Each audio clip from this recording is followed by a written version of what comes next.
Donc sur la partie physique, moi je peux le dire, du coup je pense que j'ai atteint mes objectifs que je m'étais fixés. Donc ça fait plaisir. Sur la partie financière, c'est un autre débat. Moi je prends ça clairement comme un échec, la partie financière. Depuis 5 ans, j'étais perdu, me demandant chaque matin pourquoi je me levais. J'étais au bord de la dépression. Mais chaque nuit, quand je m'endormais, un rêve persistant m'appelait. Vers un désert. Un homme. Une femme. Une quête. Après réflexion, je me suis préparé, pris mon sac à dos et je me suis lancé dans une aventure. Ce rêve m'a amené aux portes du désert, où j'ai immortalisé mon voyage dans un documentaire de plus d'une demi-heure. J'y ai rencontré des personnes extraordinaires, entendu des histoires touchantes, drôles et poignantes. Mais c'était que le début. De ce voyage est né un nouvel objectif, le projet Ouria. Mon défi est double, atteindre une liberté financière avec un revenu de 10 000 € par mois et sculpter mon corps à 10% de body fat. Chaque dimanche, je te fais un bilan de ma semaine. Alors merci de me donner un petit peu de ton temps de vie. Installe-toi confortablement, car mon histoire pourrait t'inspirer. Et je suis convaincu que je pourrais aussi apprendre de toi.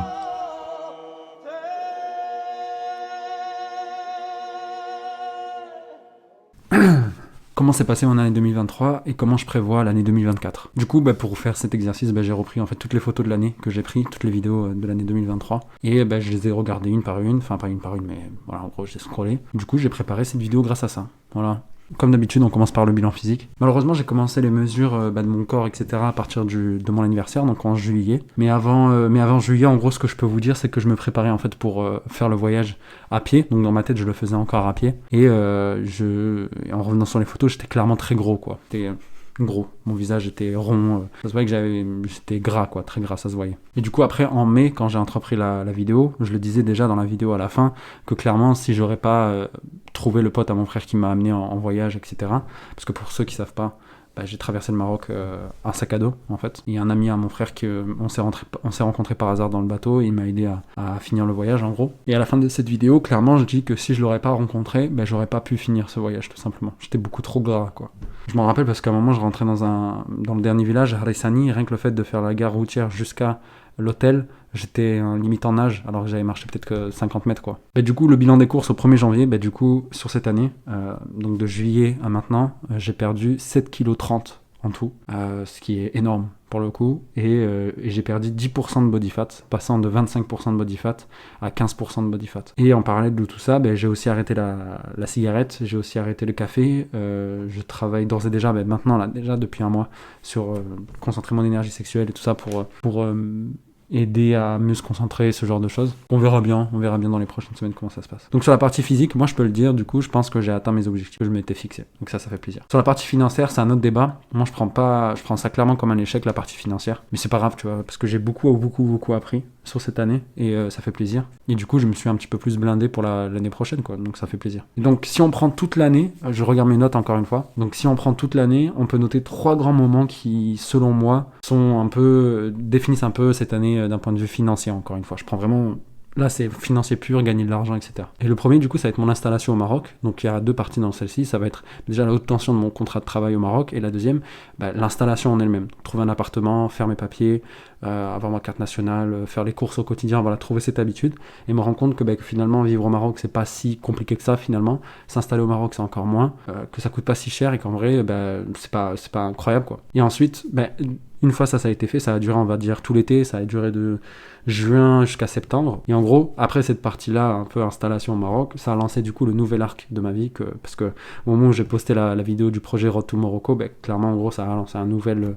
je le dis à la fin de la vidéo, ça a lancé un nouveau souffle à ma vie, on va dire. Et ce souffle-là, c'est la liberté, tout simplement. Ouria. Et en fait, toute cette partie-là, de septembre jusqu'à décembre, on va dire, c'est toute cette partie en fait qui m'a fait rendre compte que j'étais dans des boucles depuis maintenant plusieurs années, que finalement, le salariat, c'était pas fait pour moi. Voilà, c'est toutes ces semaines où je revenais, je disais à peu près tout le temps la même chose, et que en gros, il me fallait du temps, quoi. Il fallait du temps pour me rendre compte que c'était un gros changement dans ma vie, etc. Parce que je savais pas vraiment où j'allais, etc. Donc là, vraiment, la période septembre-décembre, c'était dur moralement, mentalement, on va dire, mais en soi, voilà, ça roulait, ça tournait, quoi. Mais je savais pas trop où j'allais. C'était ça, en fait, le gros point. Et on arrive du coup au troisième point de la partie financière qui commence du coup en décembre, donc ce mois-ci. Et c'est, en fait, je le dois beaucoup au livre de Alex Hormozy, donc 100 Million Leads, 100 Million Offers. Et en fait, je me rends compte grâce à ce livre qu'en fait, il y aurait potentiellement un chemin clair pour trouver ses premiers clients. Et je fais un test un peu naïvement, tu vois, en me disant, bah voilà, j'ai pas plus d'informations, ça m'a l'air plutôt carré ce qu'il dit, viens en test. Et j'ai mes premiers du coup résultats. Et c'est la première fois, je pense, depuis un long moment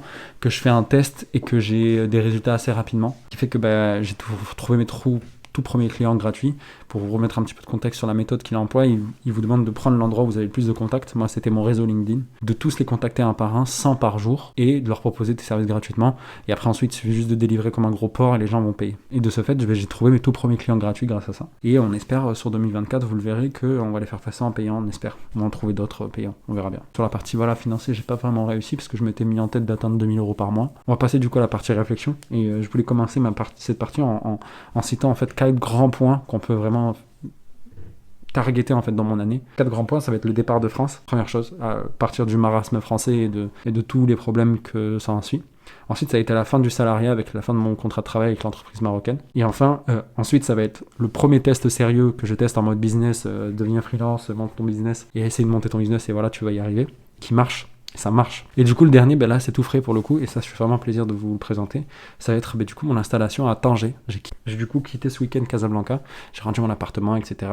Et de tous ces événements que je vous ai parlé, donc les 4 événements que je viens de vous citer, j'ai appris pas mal de choses. Et la première chose que j'ai appris, c'est la notion d'input-output. Alors, je m'explique là-dessus. Il y a un truc qui est tout con, c'est qui que tu sois un saint ou un gros connard, si tous les matins tu te lèves et que tu fais un certain nombre de tâches qui te permettront, bien comme il faut, hein, bien sûr, et qui te permettront d'atteindre un certain résultat, tu vas avoir des résultats. Je le savais un peu, mais l'avoir expérimenté par soi, c'est bizarre parce qu'en fait, je me suis toujours posé la question, mais lui c'est un enculé, pourquoi il réussit et pas moi, tu vois. Et en fait, c'est parce que lui, il se lève tous les matins, il fait le taf, il se lève, il fait les choses, et ça lui assure au moins un minimum de résultats, même si c'est un connard, quoi. Et en fait, c'est assez intéressant parce que dans un sens, ça veut dire que le marché, il s'en fout de qui tu es. Alors, il y a une prime à la personne qui donne le plus de valeur, ça c'est sûr et certain. Si tu donnes beaucoup de valeur pendant longtemps, gratuitement, à un moment, les gens vont forcément, c'est comme une garantie que tu offres dans une offre, par exemple. Alors oui, tu peux faire des petits coups, mais voilà, c'est vrai qu'il y a une prime à celui qui est le meilleur à la fin, au bout du bout. Si t'es un bon gars, je pense que tu gagnes. Et c'est vrai qu'à court terme, par contre, c'est vrai qu'on s'en fout, notamment quand t'es au début.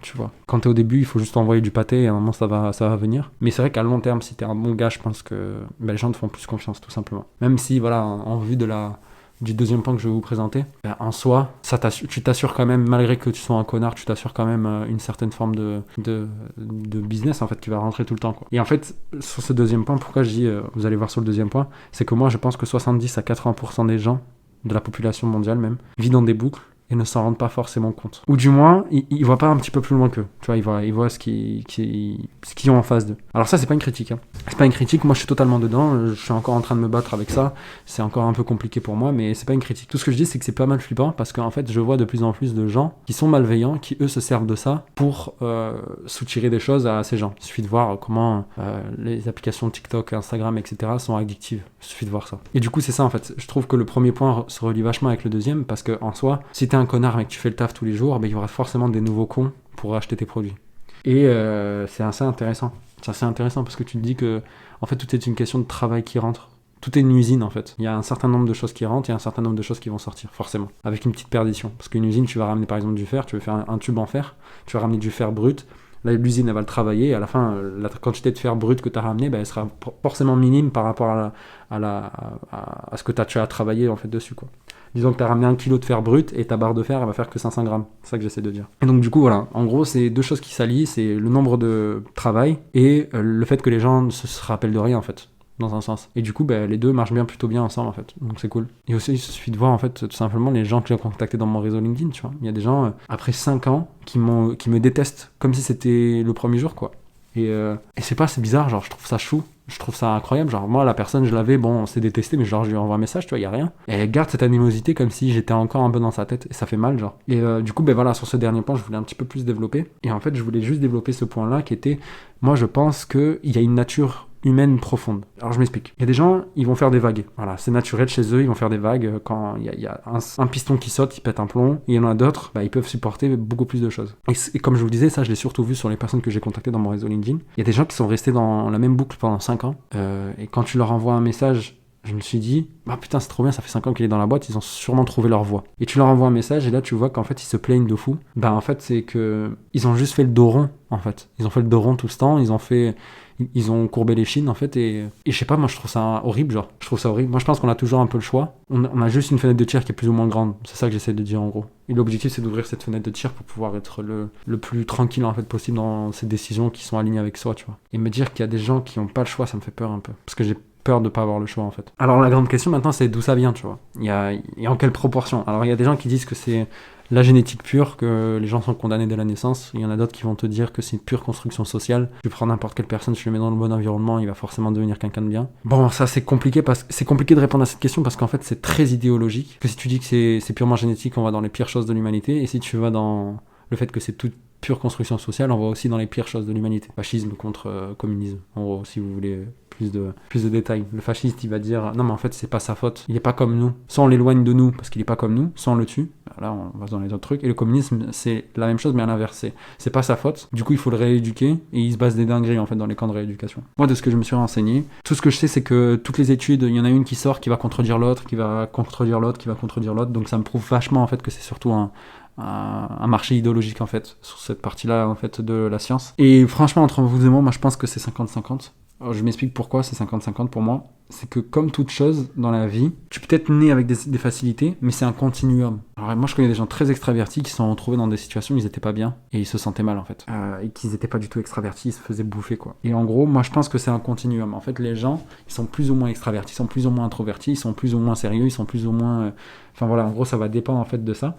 Et en fait, la nature humaine, c'est avant tout ce continuum avec des gens qui sont plus ou moins proches dessus. Et bien sûr, des fois, l'environnement va prendre le pas sur la génétique va prendre le pas sur l'environnement, mais je veux dire, c'est une danse. C'est un continuum, les choses avancent, après elles reviennent, enfin, qu'est-ce qu'on peut faire ? En gros, la vraie question que j'essaie de dire depuis tout à l'heure, c'est qu'est-ce qu'on peut faire pour être le plus optimal en fonction d'un objectif donné ? Est-ce que l'environnement, moi le fait que j'ai quitté la France, que je me suis retrouvé tout seul chez moi, que j'étais couché avec ma famille, etc., ça m'a énormément aidé pour me concentrer, etc. Mais ça a pris pas mal de temps, parce que j'avais en moi beaucoup de choses qui étaient sans doute construites, qui étaient même peut-être proches de la génétique, du fait de potentiellement aussi un environnement, vous voyez, c'est l'œuf et la poule, hein. Donc on sait pas d'où ça vient. Et une fois que je me suis retrouvé tout seul, que j'ai pris conscience de ça, etc., je me suis rendu compte que j'avais des aptitudes sur la partie ops, opérationnelle, analytique, etc. Vous voyez ce que je veux dire ? Donc c'est complexe, c'est complexe. En fait, c'est juste naviguer dans la vie. Voilà, se rendre compte du 50-50 et du continuum, c'est en fait... Ouais, c'est naviguer dans la vie, littéralement. Genre. Et du coup, comment on pourrait résumer cette année ? Là, j'ai appris des choses, il y a différentes étapes que je vois à peu près clairement dans ma vie, mais comment je pourrais résumer cette année en un seul mot simple ? Cette année-là, 2023, je le vois sous l'année du recalibrage pour moi. Parce que là, tout ce que je vous raconte là depuis peut-être septembre, je le sais au fond de moi. Et en fait, c'est les boucles dans lesquelles je suis, il y a encore un peu de résidus de tout ça, je vais essayer encore plus de travailler là-dessus sur cette année, et je me suis beaucoup éloigné en fait de mon désir profond. Comment ça va votre désir profond ? Très simple, vous vous posez une question qui marche super bien. Si tu avais argent illimité et que Dieu ou une force, où tu avais la garantie à 100% que tu réussirais, ou tu te verrais dans 6 mois. Une fois que je t'ai posé cette question et que tu as une image en tête, ça c'est ton désir profond. Et moi si tu me poses cette question, moi c'est très simple. Si j'aurais 6 mois devant moi, argent illimité et la possibilité à tout prix, mais vraiment à tout prix, de réussite, je me construirais une maison dans les montagnes, un truc où je pourrais vivre dedans pendant 7 ans sans jamais rencontrer personne, truc totalement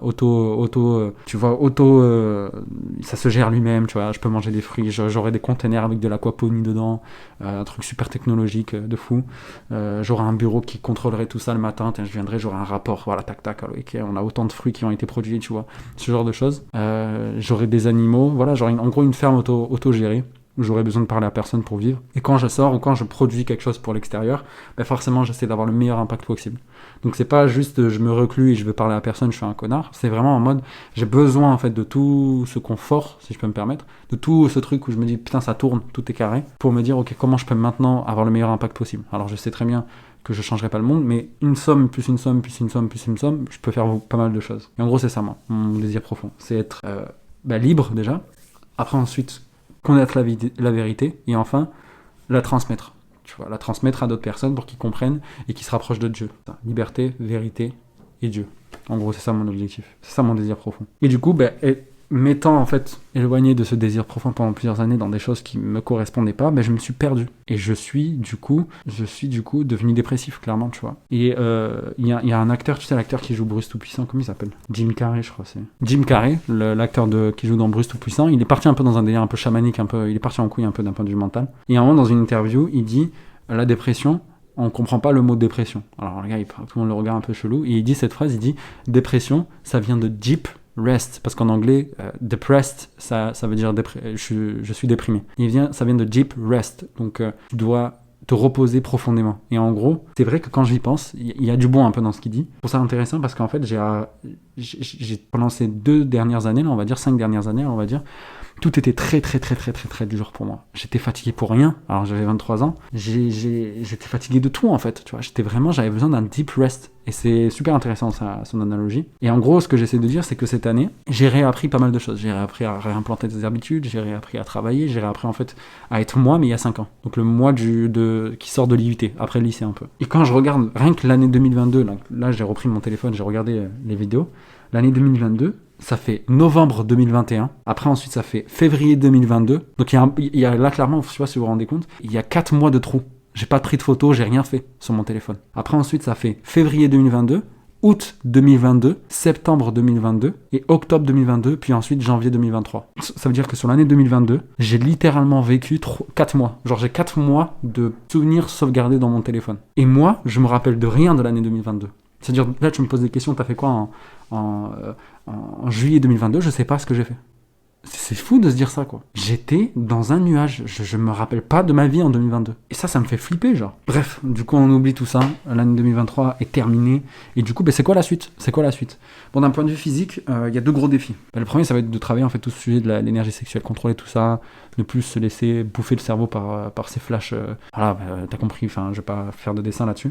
Le deuxième, ça va être de préparer le voyage à vélo au Maroc. Donc je sais pas si vous vous rappelez, mais je vous en avais parlé lors du début de Ouvrillage. J'aimerais bien en fait traverser le Maroc à vélo dans les prochains mois. Je sais pas encore comment on va s'y prendre, on va voir. C'est pas vraiment une priorité pour le moment. Mais après, voilà, si je devais vous donner un objectif, moi j'aimerais atteindre 10% de body fat pour mon anniversaire en juillet. Ça me laisse 2 trimestres en fait pour atteindre cet objectif. Je pense que c'est atteignable, sachant que là je suis à 15% de body fat, il suffira d'aller gratter 5%. 4 mois j'ai réussi à perdre 10% de body fat. Je pense qu'en 6 mois je vais réussir à perdre 5% si je reste consistant. Encore une fois, il y a cette condition. Et enfin, d'un point de vue financier, là j'ai fait un petit schéma pour que je peux vous montrer, il va s'afficher maintenant. En gros, ce schéma il est super simple. Il reprend le framework ARR, qui est en fait dans le marketing un framework assez connu, donc Awareness, Acquisition, Activation, Revenu, Rétention, Referral.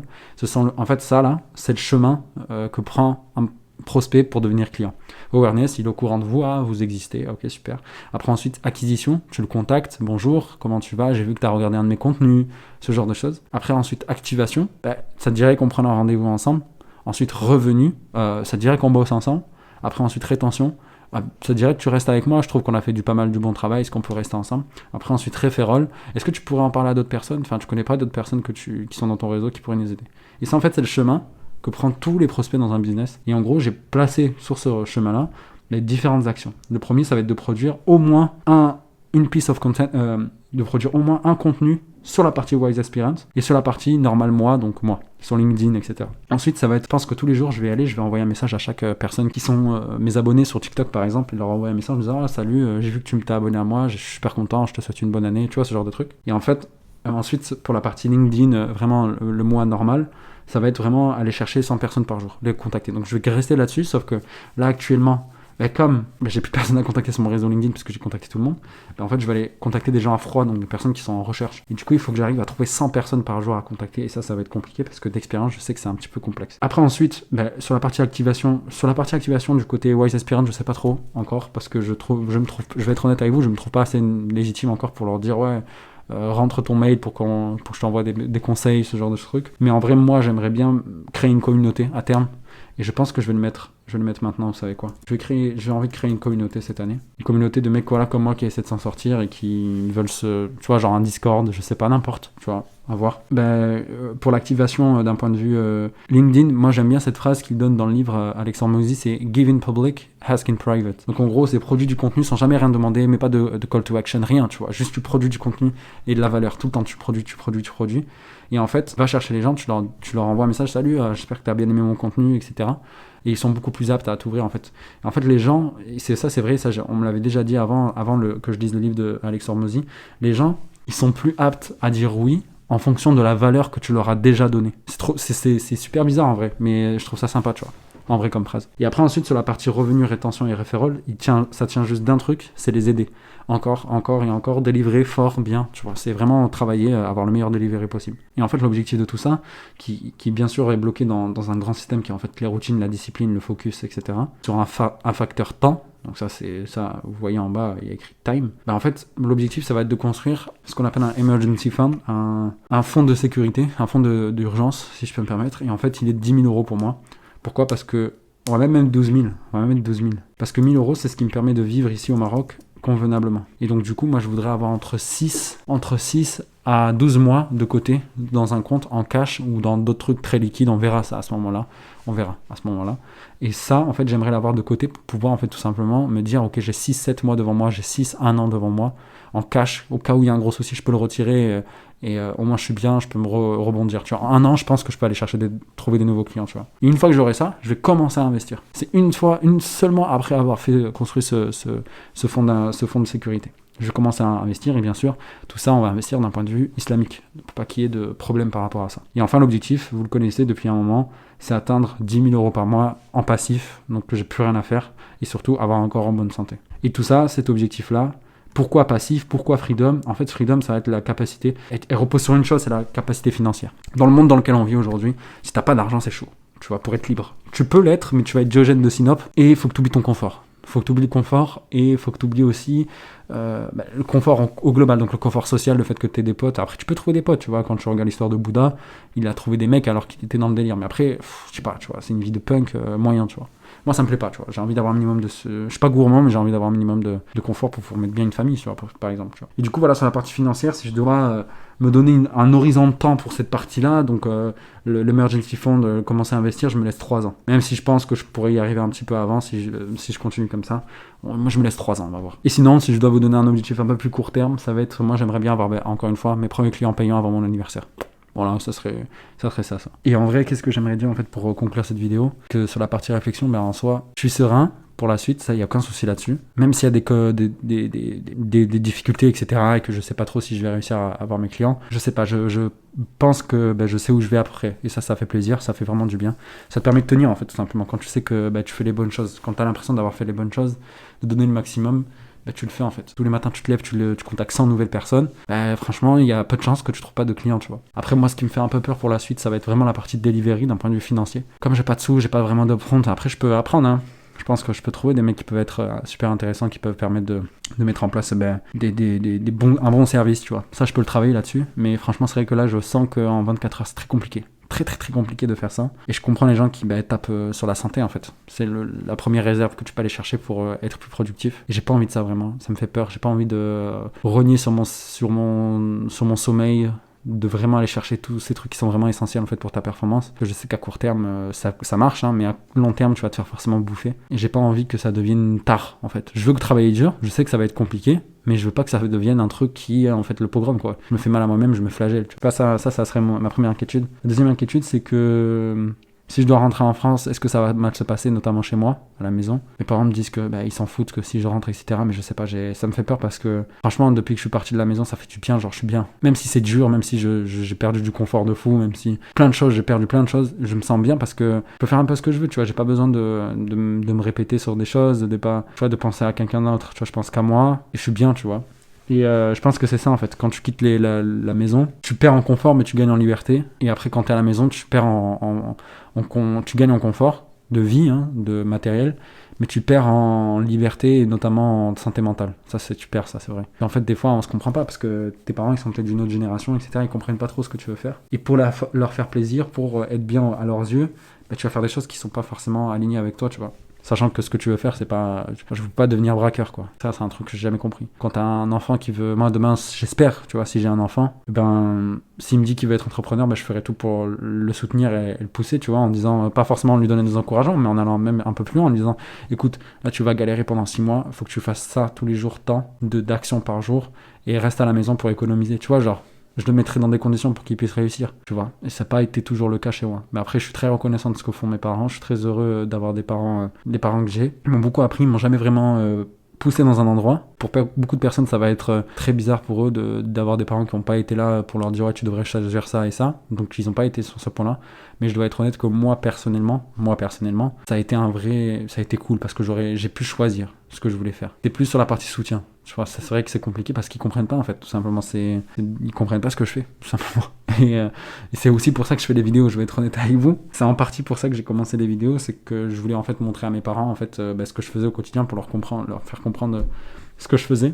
Donc vous avez encore une fois une partie du puzzle de mes vidéos, même si je sais que personne ne regarde mes vidéos. Et ça fait plaisir parce que c'est que pour moi et ma famille. Et ouais. Dernier point, est-ce qu'il y a autre chose? Ouais, le mental, il est encore très présent dans mon cerveau. Il partira jamais, je pense. Peut-être qu'il partira, on sait pas. Et la méditation, tout ça, ça aide beaucoup à calmer ce mental, à ne pas le laisser parler. Par exemple, là, si je dois vous dire ce qu'il dit dans ma tête, c'est mais tu verras, tu vas craquer au bout d'une semaine, tu iras pas à la salle, etc. Genre de trucs qu'il dit. Et je pense que c'est ça ton plus grand ennemi. Ouais, c'est pas tes parents. Peut-être que là, c'était vraiment la phase d'avant, c'était des pures excuses. Et je pense que c'est vraiment ce truc-là, cette voix dans ta tête qui te dit que t'es pas assez bien, etc. C'est ça ton seul vrai ennemi. Il veut ta peau, ce truc. Et je sais pas pourquoi il est là. Ça, c'est ma grande question, parce que je pense que c'est ce truc-là que t'as dans ta tête qui est en fait l'ego, tout simplement, d'où il vient. Parce qu'une fois que tu sais d'où il vient, tu peux péter la gueule à l'ego, tu vois. Et ça, c'est, je pense, le gros travail. Le gros au-dessus de tout, ça va être ça. Ça va être de pas combattre l'ego, mais de comprendre d'où il vient et de le réduire en fait. En méditation, ils disent qu'il faut le simple fait de l'observer, de mettre la lumière dessus, ça le rend faible et il va mourir en quelque sorte. Mais je sais pas, c'est quand même une bataille, hein. C'est pas facile, hein. Ce matin, je me suis levé, c'était 6h30. Donc je suis allé à la mosquée en bas de chez moi, j'ai fait ma prière et après je suis rentré dormir parce que voilà, je m'étais couché tard. Le premier truc qu'il a dit en me réveillant, non mais vas-y, rendors-toi, tu vois. Et tu sais, t'as pas envie, genre. T'as envie de faire ce que t'as envie parce que tu sais que ce que tu fais c'est pour la bonne chose, mais ce truc-là, il te détruit, genre. D'où il vient ce connard? D'où il vient? Et ça, c'est la vraie question. En tout cas, c'est une excellente semaine, une excellente année, et j'espère que tout se passera bien pour vous. Et on se dit à la prochaine. Prenez soin de vous.